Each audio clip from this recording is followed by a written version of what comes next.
Hi friends, welcome to Play. So, the video is Asola എങ്ങനെ നമുക്ക് culture ചെയ്യണം അതിന്റെ സെയിൽസ് ഇപ്പോൾ നമുക്ക് എങ്ങനെ ചെയ്യാം അങ്ങനെ പല കാര്യങ്ങളും പലരും ചോദിച്ചു. അപ്പോൾ നമുക്ക് അതിൻ്റെതായിട്ടൊരു മൊത്തത്തിലൊരു വീഡിയോ ആണ് ഇന്നത്തെ വീഡിയോയിൽ ഞാൻ ചെയ്യാൻ വേണ്ടി ആഗ്രഹിക്കുന്നത്.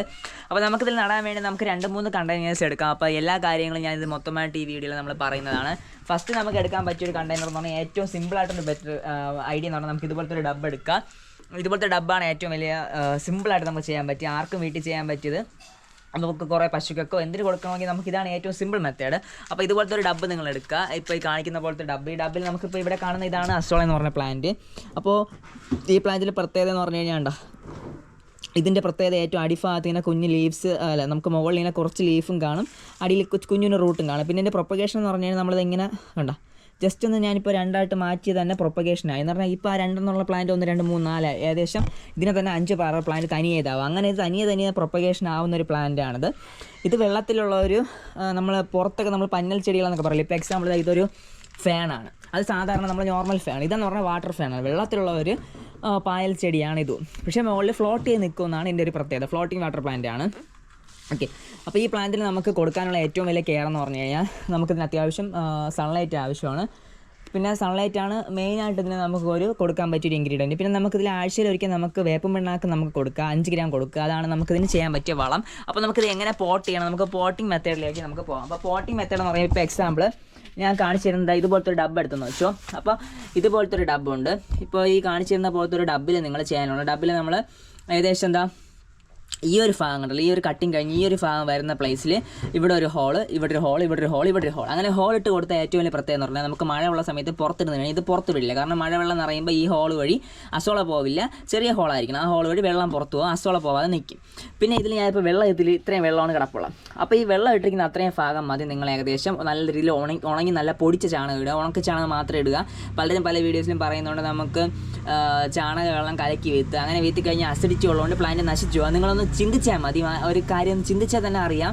നമുക്ക് ചാണക വെള്ളം കലക്കി വീത്തിക്കുന്ന ഒരു പരിധി വരെ ചെയ്യരുത്, പ്ലാന്റ് എല്ലാം അഴുകി പോവും. ഓക്കെ, അപ്പോൾ ഞാൻ ഈ വീഡിയോ കാണിക്കുന്ന പോലെ ഏകദേശം ഒരു ഇത്രത്തോളം നിങ്ങളൊരു എമൗണ്ട് ഉണക്ക പൊടിച്ച് ചാണകം ഇടുക. അതിൻ്റെ മുകളിൽ ഏകദേശം ഒരു ഇത്രത്തോളം നമുക്കിവിടെയാണ് പൊത്ത ഇടുന്നത്. അപ്പോൾ ഏകദേശം ഒരു ഇത്രയും സെൻറ്റിമീറ്റർ വെള്ളം നിന്നാൽ മതി. അപ്പോൾ ഇത്രത്തോളം വീണ്ടും മണ്ണെടുക്കുക, ചാണകവും മണ്ണും മിക്സ് ചെയ്യരുത്. അപ്പോൾ ആ രീതിയിൽ നമ്മൾ ചെയ്തതിന് ശേഷം നമുക്ക് അസോള ഇതിൻ്റെ മുകളിൽ ഫ്ലോട്ട് ചെയ്ത് നമുക്ക് വെള്ളം നിറച്ചതിന് ശേഷം അസോള ഇട്ട് കൊടുക്കുക. ഇത്രയേ ഉള്ളൂ അസോള. നമുക്ക് സിമ്പിളായിട്ട് നമ്മൾ വീട്ടിൽ നമ്മൾ കുറഞ്ഞ ചിലവിൽ ചെയ്യുക. നമുക്കിതുപോലെ ഡബ്ബുകളിൽ ചെയ്യുന്ന മെത്തേഡാണ് ഞാൻ പറഞ്ഞത്. പിന്നെ ഡബ്ബിലല്ലാതെ നമുക്ക് വേറെ ചെയ്യാനുള്ള ഏറ്റവും വലിയ സിമ്പിൾ എന്ന് പറഞ്ഞു കഴിഞ്ഞാൽ നമുക്ക് ദേ കാണപ്പെടുന്ന പോലെ ഫ്രിഡ്ജിൻ്റെ കേസിലേക്ക് നമുക്കാകാം, ഫ്രിഡ്ജിലാക്കാം. അല്ലെങ്കിൽ നമുക്കിപ്പോൾ ടാങ്കിൻ്റെ കട്ട് ചെയ്ത പീസാണെങ്കിൽ അതെടുക്കാം. അല്ലെങ്കിൽ വലുതായിട്ട് ബൾക്കായിട്ട് ചെയ്യുന്നവർക്ക് നമുക്ക്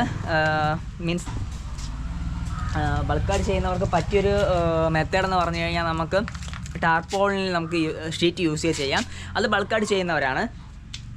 അപ്പോൾ നമ്മൾ ഓൾ ഇന്ത്യ ലെവലിൽ നമ്മൾ ഒത്തിരി ആൾക്കാർക്ക് ചെയ്യുന്നുണ്ട്, കൊറിയർ അയക്കുന്നുണ്ട്. ഞാനിപ്പോൾ ഏറ്റവും കൂടുതൽ കൊറിയർ അയച്ചിട്ടുള്ള മഹാരാഷ്ട്ര റീജിയനിലൊക്കെയാണ് നമ്മൾ കൂടുതൽ പേയ്മെൻറ്റ് ചെയ്തിട്ടുള്ളത്.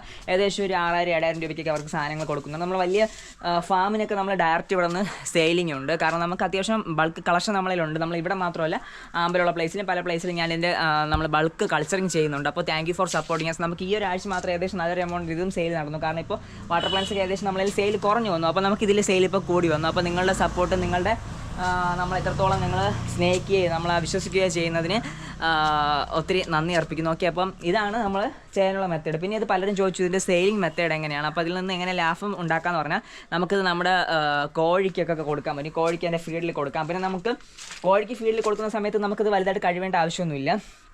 പറ്റുകയാണെങ്കിൽ നിങ്ങൾക്ക് വേണമെങ്കിൽ ജസ്റ്റ് ഒന്ന് ഒരു ടൈം വെള്ളത്തിൽ റിൻസ് ചെയ്യാം. ബട്ട് നിങ്ങൾ പശുവിനെ അതുപോലെ എന്തെങ്കിലും ആടിനൊക്കെ കൊടുക്കുകയാണെങ്കിൽ നമുക്കിത് നല്ല രീതിയിലൊന്ന് കഴുകിയെടുക്കുക. കോഴിക്കൊക്കെ വലിയ കുഴപ്പമില്ല. പക്ഷേ നമുക്ക് പശുവിനെ കൊടുക്കുമ്പോൾ കുറച്ചുകൂടെ നമുക്ക് ക്ലീനാക്കി കൊടുക്കുക. അപ്പോൾ പശു നമ്മൾ കോഴി കഴിക്കുന്ന പോലെ വേസ്റ്റ് ഒന്നും ഇപ്പോൾ കിണ്ടിയല്ലല്ലോ പശുവും നമ്മുടെ ആടൊന്നും കഴിക്കുന്നത്. അപ്പോൾ അതിനൊക്കെ കുറച്ചുകൂടെ നമുക്ക് നല്ല രീതിയിൽ വൃത്തിയാക്കി കൊടുക്കുക. കോഴിക്ക് നമ്മൾ അത്ര വൃത്തിയാക്കി കൊടുക്കേണ്ട ആവശ്യം ഒരു പരിധി വരെ ഇല്ല. ഓക്കെ, എന്നാലും കഴുകി കൊടുത്തു കഴിഞ്ഞാൽ അത്രയും സേഫ് ആയിരിക്കും. ഓക്കെ, സേഫ് എന്ന് പറഞ്ഞാൽ ഇതിലൊരു പ്രശ്നം ഉണ്ടെന്നല്ല, നമുക്ക് വെള്ളത്തിൻ്റെ ക്വാളിറ്റി നിങ്ങൾ നോക്കുക. അഴുക്ക വെള്ളമാണെങ്കിൽ ആ വെള്ളത്തിലുള്ള പ്രോബ്ലംസ് നമ്മുടെ ഈ പ്ലാന്റിന് വരും. അപ്പോൾ അതൊന്ന് ശ്രദ്ധിക്കാനാണ് ഞാൻ ഉദ്ദേശിച്ചത്. ഓക്കെ, അപ്പോൾ ഈ പ്ലാന്റ് നമുക്ക് നമ്മൾ പറഞ്ഞതിന് കൊടുക്കാനുള്ള വളമെന്ന് പറഞ്ഞു കഴിഞ്ഞാൽ ഒരാഴ്ചയിൽ ഒരിക്കൽ നിങ്ങൾ 5 ഗ്രാം മതി. ഞാൻ ഈ ഡബിൻ്റെ എമൗണ്ട് എനിക്കറിയാം. ഡബിൽ ഞാൻ ചെയ്യുമ്പോൾ ഒരു 5 ഗ്രാം നമ്മൾ ഒരാഴ്ചയിൽ കൊടുത്തു കഴിഞ്ഞാൽ നല്ല രീതിയിൽ വളരും. ഓക്കെ, അല്ലാതെ നിങ്ങൾ വലുതിലാകുമ്പോൾ അതനുസരിച്ചുള്ള രീതിയിൽ നിങ്ങൾ ചെയ്തോളുക. അതിനെക്കുറിച്ച് കൂടുതൽ അറിയില്ലാത്തതുകൊണ്ട് ഞാൻ പറയുന്നില്ല. ഓക്കെ, അപ്പോൾ നിങ്ങൾ മാക്സിമം സപ്പോർട്ട് ചെയ്യുക. നിങ്ങളുടെ സപ്പോർട്ടാണ് നമുക്ക് ആവശ്യം. നമുക്കിപ്പോൾ അത്യാവശ്യം നിറച്ച് സെയിലുണ്ട്. അപ്പോൾ സെയിലിൽ നമുക്ക് ഒരു പാക്കറ്റ് 100-നാണ് നമ്മൾ സെയിൽ ചെയ്യുന്നത്. 2 പാക്കറ്റ് ഓർഡർ ചെയ്യാൻ വേണ്ടി 200 രൂപ ചിലവാകും. കൊറിയർ ചാർജ് 90 രൂപയും കൂടിയാണ്. അപ്പോൾ ഇതാണ് നിങ്ങൾ ഓർഡർ ചെയ്യാനുള്ള മെത്തേഡ്. ഓർഡർ ചെയ്യാനുള്ള നമ്പർ 9809806874. അപ്പോൾ ഇത്രയും കാര്യങ്ങളേ ഉള്ളൂ. കൂടുതലായിട്ട് എന്തെങ്കിലും അറിയണമെങ്കിൽ സംശയമുള്ളവർ ജസ്റ്റ് ഒന്ന് കോൺടാക്ട് ചെയ്യുക. അപ്പോൾ എങ്ങനെയാണ് നിങ്ങൾക്ക് നടാനുള്ള കാര്യം മനസ്സിലായെന്ന് പ്രതീക്ഷിക്കുന്നു. ദിസ് ഈസ് ആരും going to signing out. Bye by.